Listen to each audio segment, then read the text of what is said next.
आइए दोस्तों, corona virus को लेकर आज दिन भर की तमाम बड़ी खबरों पर नजर डालते हैं। सबसे पहले तो मैं आपको बता देना चाहूंगा दोस्तों, कोरोना के गंभीर आंकड़े जो पिछले 24 घंटों के दौरान देखे गए। भारत में अब कोरोना और भी ज्यादा विकराल रूप लेता जा रहा। एक दिन में पहली बार 3000 से ज्यादा लोगों की मौत हुई। जी हाँ, पिछले 24 घंटों के दौरान दोस्तो62 3285 लोग अपनी जिंदगी को अलविदा कह गए इस कोरोना के चलते। 3285, जबकि पिछले 24 घंटों के दौरान नए संक्रमित केस आए 3,62,000। अब आप अंदाजा लगा सकते हैं कि पिछले 24 घंटों के दौरान 3000 से ज्यादा लोगों की मौत हो गई। आपको पता होगा हाल ही में दोस्तों वैज्ञानिकों ने भी चेतावनी जारी की थी कि मई के मध्य तक में कोरोना का और भी ज्यादा पीक आएगा और उस दरमियान 5000 लोगों की एक दिन में मौत होने की भी संभावना है। ये कुछ शमशान घाट की तस्वीरें मैं आपको दिखाना चाहूंगा। आप देख सकते हैं हालात क्या चल रहे हैं। मैंने आपको सुबह मॉर्निंग बुलेटिन न्यूज अपडेट में भी कुछ दिल को झकझोर कर देने वाली तस्वीरें बताई थी। ये देख लीजिए आप एक बार फिर से कि जिंदा थे तब भी लाइन में लग रहे हैं और अब मरने के बाद भी लाइन में लग रहे हैं। कोरोना ने हालात कुछ यूं कर दिए दोस्तों की सबसे पहले अस्पताल में पर्ची कटवाने के लिए लाइन में लगो, फिर डॉक्टर को दिखाने के लिए वहां पर लाइन में लगो, फिर अगर इलाज हुआ तो वेंटिलेटर पर जाने के लिए भी लाइन में लगो। आपको अगर अस्पताल में बेड मिल भी गया ना तो वहां पर भी लाइन में लगने के बाद ही मिलेगा। और खुदा न खास्ता बढ़िया करे, अगर आप बच जाए तो ठीक है,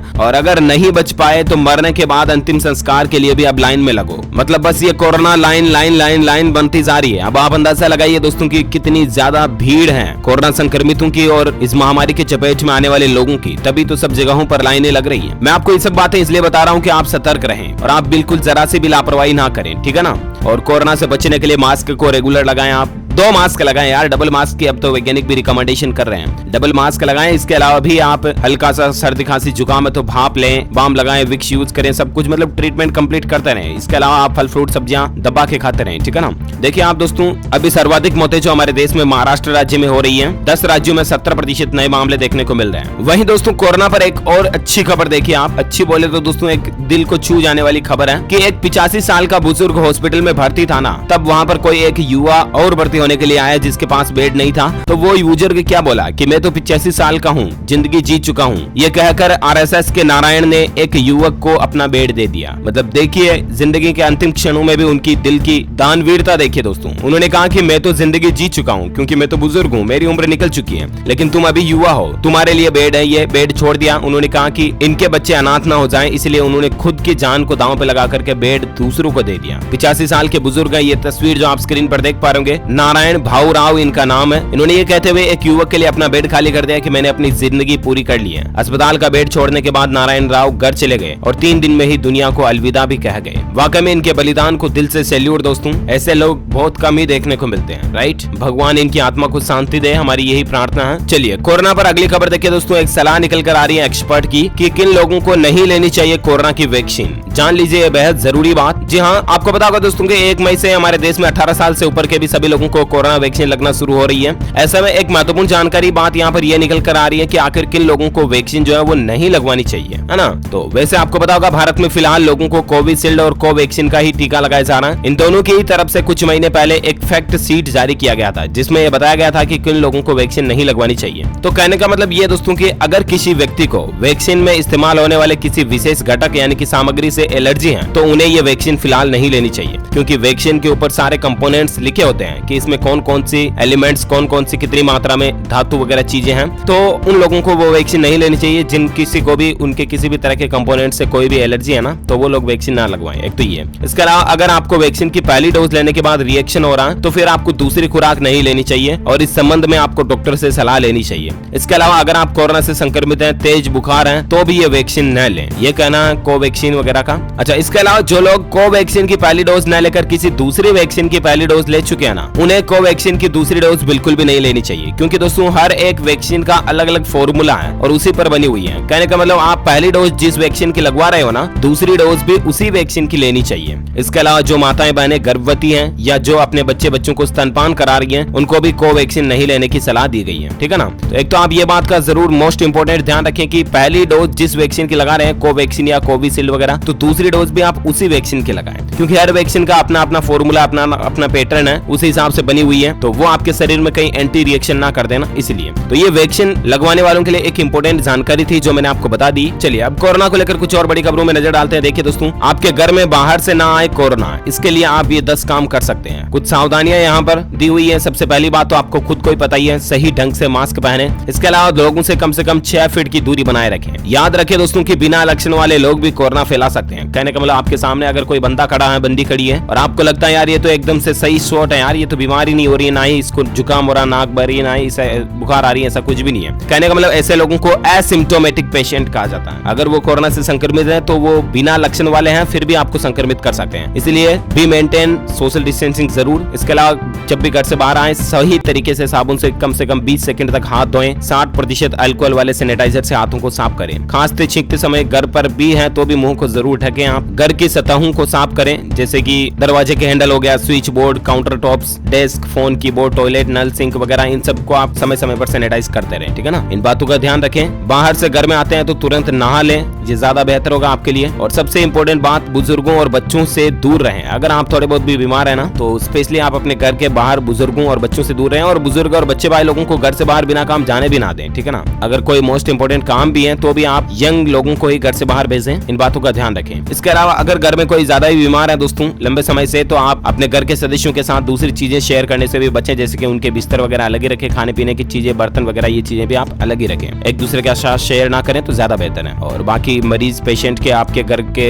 उस मेंबर पर नजर रखें, तापमान चेक करते रहें और डॉक्टर को चेकअप समय समय पर करवाते रहें। ठीक है ना, चलिए कोरोना से जुड़ी कुछ और बड़ी खबरें मैं आपको बताता हूँ। और एक खबर देखिए दोस्तों, कोविड-19 वैक्सीन का रजिस्ट्रेशन आज से शुरू हो चुका है। 18 साल से लेकर 44 साल तक के लोगों के लिए आज से ऑनलाइन रजिस्ट्रेशन शुरू हो चुका है। मैं आपको टुडे मॉर्निंग बुलेटिन न्यूज में भी बता चुका हूं दोस्तों कि आप या तो कोविन पोर्टल पर ऑनलाइन रजिस्ट्रेशन करवा लें, या कोविन का जो मोबाइल का एंड्रॉइड ऐप आता है उस पर भी आप रजिस्ट्रेशन कर सकते हैं, या आरोग्य सेतु ऐप के जरिए भी आप अपनी वैक्सीन के लिए रजिस्ट्रेशन कर सकते हैं। ध्यान रखिएगा, बिना रजिस्ट्रेशन आपको वैक्सीन नहीं मिलेगी। जब आप रजिस्टर करोगे ना तब आपको आपकी वैक्सीन लगने का टाइम टेबल, जगह, वैक्सीन सेंटर, सारी चीजें मोबाइल पर SMS के जरिए मिल जाएगी। ठीक है ना, तो रजिस्ट्रेशन करना जरूरी है, ये बात का ध्यान रखें आप। चलिए साथ ही अगली खबर देखिए, राजस्थान राज्य में कोरोना संक्रमण के भयावह हालातों को देखते हुए मुख्यमंत्री अशोक गहलोत ने कुछ और सख्ती बढ़ाने के निर्देश दिए हैं। कल भी दोस्तों मुख्यमंत्री निवास पर अहम बैठक हुई और आज भी एक अहम बैठक हुई। बैठक में मुख्यमंत्री अशोक गहलोत ने निर्देश दिए कि संक्रमण का प्रसार रोकने के लिए पुलिस प्रशासन और भी ज्यादा सख्ती करे और जन अनुशासन पखवाड़ा जो अभी चल रहा है, जन अनुशासन पखवाड़ा, उसकी गाइडलाइन की पालना पूरी शक्ति के साथ करवाई जाए। और इसीलिए तो अब शहरों वगैरह में और गाँव में भी पुलिस की पाबंदियां और भी ज्यादा बढ़ चुकी है। अब तो बिना काम लोगों को आने जाने से भी रोका जा रहा है, तो आप भी बिना काम घर में बाहर ना जाए तो ज्यादा बेहतर है। ठीक है ना, तो ये राजस्थान राज्य में आज से पाबंदियां और भी ज्यादा बढ़ गई हैं। और एक बड़ी खबर देखिए दोस्तों, कोरोना की रफ्तार थामने के लिए 15% पॉजिटिविटी रेट वाले 150 जिलों में सख्त लॉकडाउन लगाने की तैयारी हो रही है। जी हाँ, कोरोना को रोकने के लिए भारत देश के अलग अलग राज्यों के 150 जिलों में लॉकडाउन लग सकता है। स्वास्थ्य मंत्रालय की सलाह पर केंद्र सरकार अब इस पर विचार कर रही है। और मतलब पहले तो आपको पता होगा जब कोरोना की शुरुआत थी ना 2020 में, तब तो क्या किया था दोस्तों की सख्त लॉकडाउन पूरे देश में एकदम से लगा दिया था। लेकिन इस बार प्लानिंग ये बन रही है कि जिन जिन जिलों में ज्यादा कोरोना के माहौल चल रहे, ज्यादा पेशेंट आ रहे हैं, मतलब कंटेनमेंट जोन जो है, वहां पर अब धीरे धीरे सख्त पाबंदियां शुरू की जाए। इसके लिए 150 ऐसे जिलों को सेलेक्ट किया गया है जहां 15% से ज्यादा पॉजिटिविटी रेट है। तो उन जिलों में अब लॉकडाउन लगाना ही एक बेहतर विकल्प होगा, ये माना जा रहा है। स्वास्थ्य मंत्रालय का सुझाव है केंद्र सरकार को। अब देखते हैं केंद्र सरकार यानी कि प्रधानमंत्री नरेंद्र मोदी सरकार की तरफ से आज इस पर क्या फैसला लिया जाता है। जो कोई भी अपडेट आएगा मैं आपको जरूर बता दूंगा DLS न्यूज चैनल पर। फिलहाल आप देखिए अगली खबर, उत्तर प्रदेश में पंचायत चुनाव ड्यूटी करने वाले 135 शिक्षकों की मौत हो चुकी है और हाई कोर्ट ने अब चुनाव आयोग को फटकार लगाई है कि आखिर इसके लिए कौन है जिम्मेदार। आपको बताऊंगा हाल ही में हाई कोर्ट जो है चुनाव आयोग को कई बार फटकार लगा चुका है कि चुनाव माहौल के दौरान जो अभी रैलियां वगैरह हुई, इससे भी कोरोना संक्रमण बढ़ा, चेन बढ़ी, तो इसके लिए कौन रेस्पॉन्सिबल है आगे। जो चुनाव आयोग से संबंधित इलेक्शन कमीशन के जो अधिकारी भाई लोग हैं उन पर सख्त कार्रवाई लेनी चाहिए। हाई कोर्ट ने तो यहाँ तक भी कह दिया। और अब एक डेटा देखिए दोस्तों, पंचायत चुनाव ड्यूटी में लगे 135 शिक्षकों की मौत का मामला सामने आया है। शिक्षकों की मौत पर संज्ञान लेते हुए इलाहाबाद हाईकोर्ट ने राज्य चुनाव आयोग को नोटिस जारी कर दिया और साथ ही हाईकोर्ट ने आयोग से भी कहा कि पंचायत चुनाव के दौरान कोविड प्रोटोकॉल्स लागू नहीं करवाने पर आपके और आपके अधिकारियों के खिलाफ कार्रवाई क्यों नहीं की जाए। तो देखिए आप अंदाजा लगा सकते हैं दोस्तों की